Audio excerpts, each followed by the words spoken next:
3D ধরবো, identify করব, ধাক্কা মারবো। ঠিক আছে, অনেক হয়েছে। মমতা ব্যানার্জি 2005-এ কি করেছিলেন?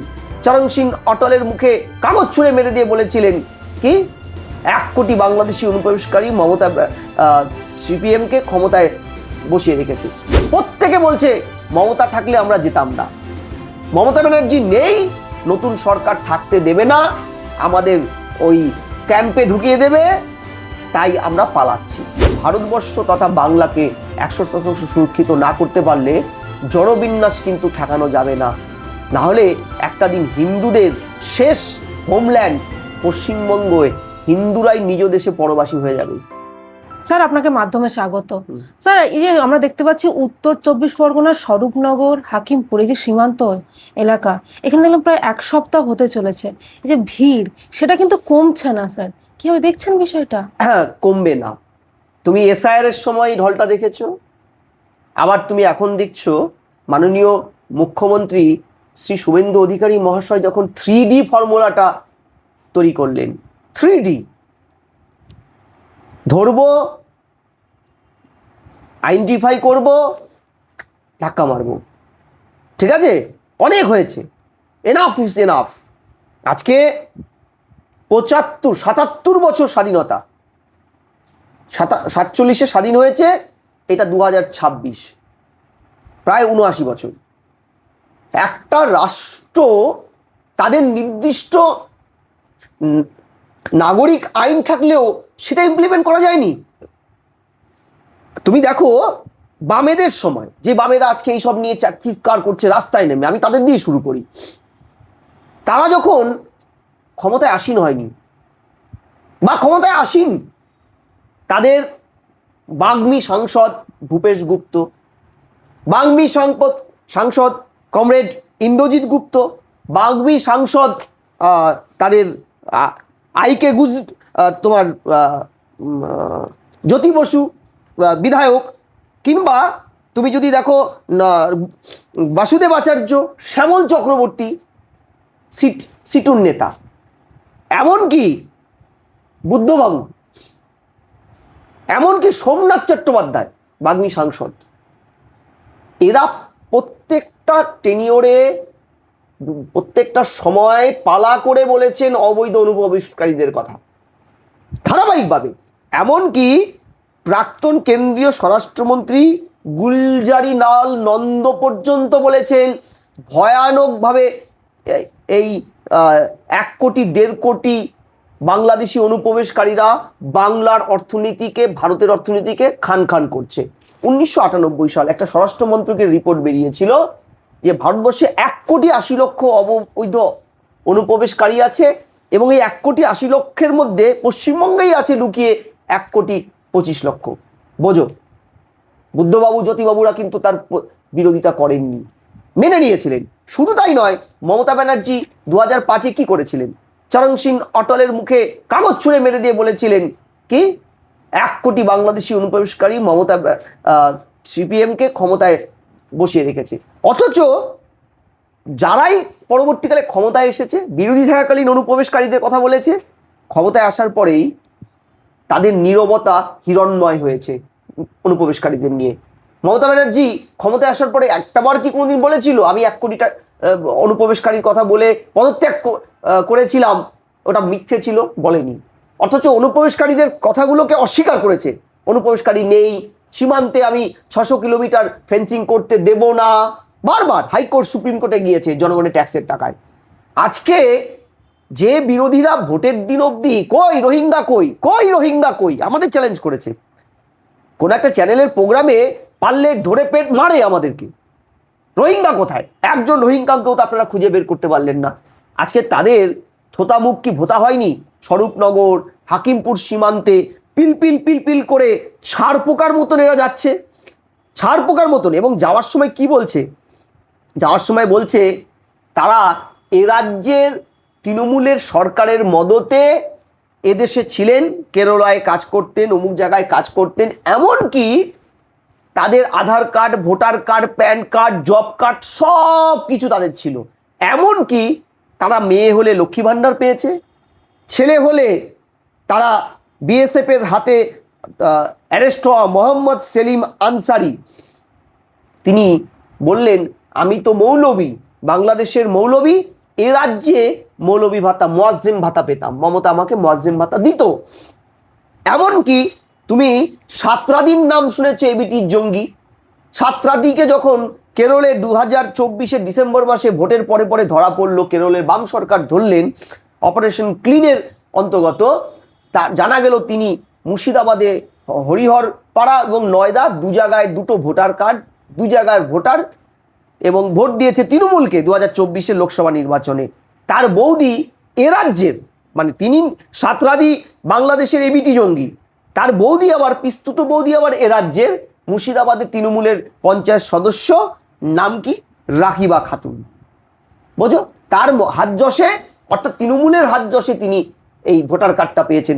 তুমি কাকলি ঘোষ দস্তিদার, যার এখন তৃণমূলে অক্সিজেনের অভাব হচ্ছে, তার বিবেক জেগে উঠেছে, চৈতন্যের বিকাশ হয়েছে, ভালো তৃণমূল হয়ে সেজে বিজেপিতে যাওয়ার রাস্তা খুঁজে বেড়াচ্ছেন, এই পদ ও পদ ছাড়ছেন। সেই কাকুলি দেবী তার জন্মদিনে বারাসাত সাংগঠনিক জেলার নেত্রী রত্না বিশ্বাস, চেয়ারপারসন রত্না বিশ্বাস কোমর দুলিয়ে দুলিয়ে জনগণের মাঝখানে কি বলেছিল, বাংলাদেশের অনুপ্রবেশকারীদের বলছি কোনো কাগজপত্রের দরকার পড়লে জাকির দা, মানে জাকির হোসেন তৃণমূলের বিধায়ক এলাকার, তার কাছে চলে আসবেন। মনে আছে? আজকে তৃণমূলের হাত যশেই তো লাভলি খাতুন ওরফ নাসিয়া শেখ, বাংলাদেশের নাগরিক, এদেশে ঢুকে ওবিসি এ সার্টিফিকেট তৈরি করেছে মমতার হাত যশে, মমতার মদতে। তারপরে তিনি প্রধান হয়েছেন, হাইকোর্ট না থাকলে আজও তিনি প্রধান থাকতেন। হাইকোর্ট তাকে ঘাড় ধাক্কা দিয়ে প্রধান পদ থেকে সরিয়েছেন, ওবিসি এ সার্টিফিকেটটা বাতিল করেছেন। তৃণমূলের পুলিশ তাকে কোনোদিনও বাংলাদেশে পুশ করেননি। আজকে এই যে ঢলটা নামছে স্বরূপনগর, হাকিমপুরে, তোমরা বুম নিয়ে যাও, প্রত্যেকে বলছে মমতা থাকলে আমরা যেতাম না, মমতা ব্যানার্জি নেই, নতুন সরকার থাকতে দেবে না, আমাদের ওই ক্যাম্পে ঢুকিয়ে দেবে, তাই আমরা পালাচ্ছি। স্যার অনেকে বলছে তারা লক্ষ্মী ভান্ডার পেত, 4-5 বার পেয়েছে, হয়তো অনেক আরো বেশি, অনেক বছর ধরে অনেকে পেয়েছে। হ্যাঁ, লক্ষ্মী ভান্ডার শুধু নয়, প্রধানমন্ত্রী আবাস যোজনা, কেন্দ্রের যে কোনো প্রকল্পের সুবিধা তারা পেয়েছে। মুর্শিদাবাদে ধরা পড়া এরকম 23 জন বাংলাদেশি নাগরিক পরবর্তীকালে জানা গেছে তারা ভোটার কার্ড, আই কার্ড সব কিছু পশ্চিমবঙ্গের থেকে তৃণমূলের মদতে তারা তৈরি করেছিল, এবং তারা সেটা নিয়ে ভারতবর্ষের বিভিন্ন প্রান্তে কাজ করেছে ভারতীয় বলে। আবার কেউ কেউ এই সব কাগজ নিয়ে তারা বিদেশে ভারতের ভিসা নাগরিকত্ব দেখিয়ে ভিসা পাসপোর্ট করে বিদেশে চলে গেছে। তারা সেই সব দেশে কোনো যদি জঙ্গি কার্যকলাপের সাথে যুক্ত থাকে, তাহলে কার মুখটা পুড়বে? ভারতের মুখটা পুড়বে। ভারতীয় ছেলেরা যারা এদেশ থেকে বিদেশে পড়তে যায়, চাকরি করতে যায়, তাদের যাওয়াটা বন্ধ হয়ে যাবে। তুমি খেয়াল করবে ভোটার লিস্টে অনিয়ম, কাকদ্বীপের সহকারী সিস্টেম ম্যানেজার তরুণ গড়াই, যাকে সাসপেন্ড করেছিল নির্বাচন কমিশন, কারণ তিনি ক্রেডেনশিয়াল পাসপোর্ট নিয়ে স্বপন কুমার হালদার জয়েন্ট ভিডিও, তার পাসওয়ার্ড ক্রেডেনশিয়ালিটি জাল করে তিনি 350 ভুয়ো নাম ঢুকিয়ে দিয়েছেন। মমতা ব্যানার্জির দলের তারা তৃণমূলের মদতপুষ্ট সরকারি কর্মী। এমনকি তুমি মালবাজার তৃণমূল প্রভাবিত মিউনিসিপ্যালিটিতে প্রশান্ত দত্ত নামে একজন কর্মী, তিনি আফগানিস্তানের নাগরিকদের অরিজিনাল বার্থ সার্টিফিকেট ইস্যু করে দিয়েছে। কোনো অ্যাকশন এদের বিরুদ্ধে নেওয়া হয়নি। দিনের পর দিন অদিতি পাত্র, যিনি বাংলাদেশের পূজা খাতুন নাম, এদেশে এসে তৃণমূলের মদতে ফ্ল্যাট কিনে এদেশের নাগরিক হয়ে নাম পাল্টে হিন্দু সেজে ওপার থেকে মুসলিমদের আনার একটা রীতিমতন চক্র তৈরি করে ফেলেছিল। এই যে ঘটনাগুলো একটার পর একটা, এবং তোমাকে আমি বলছি যে কেন্দ্র সরকারের রিপোর্ট অন্তত তাই বলেছে যে মমতা ব্যানার্জি ক্ষমতায় আসার পরে প্রথম 3 বছরে এ রাজ্যের জনসংখ্যা, ঠিক আছে, বর্ডার এরিয়াগুলোতে উত্তর 24 পরগনা, দক্ষিণ 24 পরগনা, বর্ধমান, মুর্শিদাবাদ, মালদা, বীরভূম, উত্তর দিনাজপুর, এখানে অন্তত 5 গুণ জনসংখ্যা বেড়েছে, যা প্রত্যেকটাই বায়োলজিক্যাল ওখানকার, এটা নন বায়োলজিক্যাল, এগুলো সব বাইরের থেকে আসা অনুপ্রবেশকারীদের সংখ্যা। বায়োলজিক্যালি ভারতবর্ষের 2011 জনসংখ্যা অনুযায়ী 13% জনসংখ্যা বৃদ্ধি হয়েছে, অথচ এইসব সীমান্তবর্তী পশ্চিমবঙ্গ এলাকায় 23, 24, 25, 26% জনসংখ্যা বৃদ্ধি হয়েছে। স্যার অনেকে দেখছি বলছে তারা টাকা দিয়েছিলেন, মাত্র কেউ 2,500, কেউ 10,000, কেউ 7,000।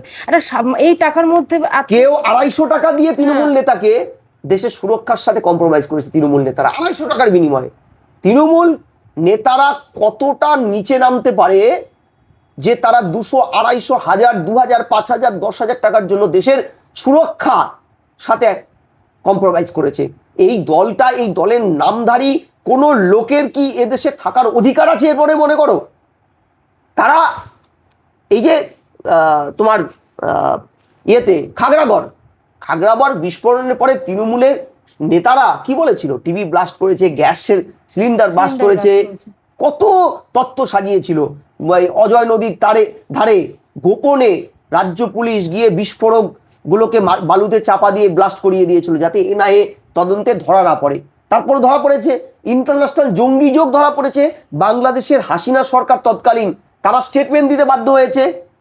এই এহেন তৃণমূল এই সমস্ত জঙ্গি কার্যকলাপের সাথে যুক্তদের দুধ ভাতে শুধু পুষ্ট করেনি, তুমি সিমির প্রতিষ্ঠাতা হাসান ইমরান, তাকে তৃণমূল রাজ্যসভার সাংসদ করে পাঠিয়েছিল। স্বরাষ্ট্রমন্ত্রক বারবার তাকে নিষেধ করেছিল, করবেন না, সিমি হচ্ছে আন্তর্জাতিক জঙ্গি সংগঠন, তাকে যদি কোনোভাবে আপনারা পাঠান তাহলে ভারতবর্ষের কিন্তু এই মুহূর্তে যেহেতু সাংসদ মানে হায়েস্ট ল মেকার, অনেক কনফিডেন্সিয়াল জিনিস কিন্তু বেরিয়ে যাবে। তৃণমূল নেত্রী শোনেননি, বরং তিনি যখন সাংসদ পদ থেকে অবসর নেন তাকে এ রাজ্যের সংখ্যালঘুদের উন্নয়ন বোর্ডের মাথায় বসিয়ে দেয় মমতা বন্দ্যোপাধ্যায়। আমার কথা নয়, আজকে একটার পর একটা জঙ্গিপনাকে মমতা ব্যানার্জি প্রশ্রয় দেওয়ার ফলে আজকে যখন সরকারের পালাবদল হয়ে বর্তমান সরকার সরাসরি এই অ্যাপিসমেন্টের বিরুদ্ধে, এই অনুপ্রবেশকারীদের বিরুদ্ধে ব্যবস্থা নেওয়া শুরু হয়েছে, দেখো গিয়ে এই বিরোধীদের থোতামুখ এখন ভোতা হয়ে গেছে। এই বাম, বিশেষ করে বাম নেতারা যারা বলতেন কোথায় অনুপ্রবেশকারী, তাদের কাছে একটা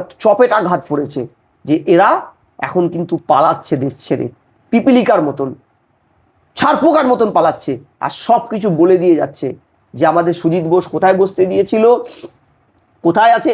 আরে এখনো পর্যন্ত পশ্চিমবঙ্গের সরকারি চাকুরিতে কত শতাংশ বাংলাদেশি তৃণমূলের মদতে চাকরিতে ঘাপটি মেরে বসে আছে, যে আমরা দেখলাম না বারাসাতে নুরুল হক নারায়ণ অধিকারী নাম পাল্টে এখানে হিন্দু হয়ে বসেছিল, আমরা দেখেছি তো। ফলে এই জায়গায় দাঁড়িয়ে একটাই কথা, এদের নতুন সরকার শুধু বের করবে না, সীমানা একাধিক জেলায় সীমানার জন্য অলরেডি 15-16 দিনের সরকার জমি দিয়ে ফেলেছে। একেবারে মুখ্যমন্ত্রী জেলায় কতখানি জমি, একদম তার তালিকাও দিয়ে দিয়েছে। ফলে এই তালিকা অনুযায়ী পশ্চিমবঙ্গের যে 600 কিলোমিটারের বাংলাদেশের সংলগ্ন এলাকা এখনো অরক্ষিত, নন ফেন্সিং, সেইগুলো জায়গা ফেন্সিং হবে, বাংলাদেশের হুজুররা বাধা দেবে, তারপরেও এটা কমপ্লিট করে ভারতবর্ষ তথা বাংলাকে 100% সুরক্ষিত না করতে পারলে জনবিন্যাস কিন্তু ঠেকানো যাবে না। না হলে একটা দিন হিন্দুদের শেষ হোমল্যান্ড পশ্চিমবঙ্গে হিন্দুরাই নিজ দেশে পরবাসী হয়ে যাবে। হ্যাঁ, এই যে জমি যখন আপনি বলছেন যে বর্ডার যখন ফিনিশিং এর কাজ বা জমি মাপার যখন কাজ হচ্ছিল, সেই সময় অনেক ভিডিও দেখতে পাচ্ছি যেখানে দেখা যাচ্ছে বাংলাদেশের যারা বর্ডার গার্ড রয়েছে তারা বাধা দিচ্ছে, সেখানকার মানুষজন ঝামেলা করছে। এটা ব্যাপার আছে, তৃণমূলের সাথে বাংলাদেশ বর্ডার সিকিউরিটি ফোর্স এবং কিছুটা আমাদেরও বিএসএফ এর কিছু আধিকারিক এবং তৃণমূলের নেতা, বাংলাদেশের চোরা শিকারী, চোরা অনুপ্রবেশকারী, এদের একটা গোপন নেক্সাস তৈরি হয়েছিল। তোমার মনে আছে এসআইআর পর্ব চলাকালীন মালদার সুখদেবপুরে ফেন্সিং করতে গিয়ে ওপার থেকে সমস্ত হুজুরেরা বিজেডির সাহায্য নিয়ে, Bangladesh border security force BDG, তাদের সহযোগিতায় হামলা চালিয়েছিল আমাদের বিএসএফ এর উপরে। কেন? এই সুখদেবপুরে ভারতের সীমানার থেকে তাকালেই দেখা যায় ওপারে বাংলাদেশ সীমানায় অজস্র পরিকাঠামো তৈরি করে ফেলেছে ওরা। ওগুলো হচ্ছে কি? এফআইসিএন। এফআইসিএন কি? এফআইসিএন হচ্ছে ফেক ইন্ডিয়ান কারেন্সি। ওই ফেক ইন্ডিয়ান কারেন্সি তৈরি করে ভারতবর্ষে এই হুজুরেরা মুদ্রা সন্ত্রাস, মুদ্রা জেহাদ, ফেক কারেন্সি, ভারতের ফেক কারেন্সি তৈরি করে ভারতে একটা জেহাদ তৈরি করছে, অর্থনৈতিক জেহাদ। যেই অর্থনৈতিক জেহাদের মদতদাতা কিন্তু তৃণমূলেরও একাধিক নেতা। এমনকি তুমি জানো সীমান্তবর্তী এই এলাকাগুলোতে থাকে ফেন্সিডাইল পাচার হয়। শুধু তাই নয়, ইয়াবা ট্যাবলেট পাচার হয়, যেটা ইন্টারন্যাশনালি খুব ভয়ানক জিনিস। কাউ স্মাগলিং, কাউ বিফিং থেকে শুরু করে বর্ডারে ইকোনমি সন্ত্রাস, হিউম্যান ট্রাফিকিং, এখানে দুটো বিগত সরকার এবং বাংলাদেশে যারা হুজুরেরা, এরা উভয় পক্ষ উপকৃত হতো। উভয় পক্ষের একটা গোপন ইকোনমি, কালো ইকোনমি গড়ে উঠেছিল, যার খেসারত কিন্তু ভারতকে দিতে হচ্ছিল, ভারতের সুরক্ষা ব্যবস্থাকে দিতে হচ্ছিল। তোমার মনে আছে তৎকালীন যে কেয়ারটেকিং সরকার ইউনিসের, তাদের স্বরাষ্ট্র উপদেষ্টা জাহাঙ্গীর আলম চৌধুরী কি বলেছিল? আমরা সব কিছু বন্ধ করব, কিন্তু কাউ স্মাগলিং আমরা বন্ধ করব না। এটা ছিল অফিসিয়াল স্ট্যান্ড বাংলাদেশের কেয়ারটেকিং সরকারের। কারণ এটার উপরেই দাঁড়িয়ে থাকে বাংলাদেশের একটা জঙ্গি গোষ্ঠীর টাকা, যেই টাকা দিয়ে তারা ভারতের সন্ত্রাস তৈরি করতে পারে। এখানে সব কিছু হতো। এই জন্য মমতা ব্যানার্জি এই টাকার অঙ্কটা পেতেন বলে দিনের পর দিন এই ফেন্সিংয়ে উনি বাধা দিয়েছিলেন। হাইকোর্ট, সুপ্রিম কোর্টে যেতে হয়েছিল তাকে এটা ঠেকাতে। এসআইআর তো বৈধ জানিয়ে দিয়েছে। হ্যাঁ, এসআইআর বৈধ জানিয়েছে। সুপ্রিম কোর্ট, হাইকোর্ট বর্ডারে কেন জমি দেওয়া হচ্ছে না সেটা নিয়ে প্রশ্ন তুলেছে। এই বছর 27শে জানুয়ারি হাইকোর্ট ডেডলাইন করে দিয়েছিল। তার আগে 2023-এর 12ই ফেব্রুয়ারি মাননীয় সুপ্রিম কোর্ট বলে দিয়েছিল জমি দিচ্ছেন না কেন, দিতে হবে। কিন্তু চোরায় না শুনে ধর্মের বাণী। মমতা কি এগুলো শুনেছে? তার পরিণাম আজকে মমতা বরখাস্ত মুখ্যমন্ত্রী। তিনি প্রাক্তন নন, বরখাস্ত হওয়া মুখ্যমন্ত্রী। জেনে রাখুন আপনারা।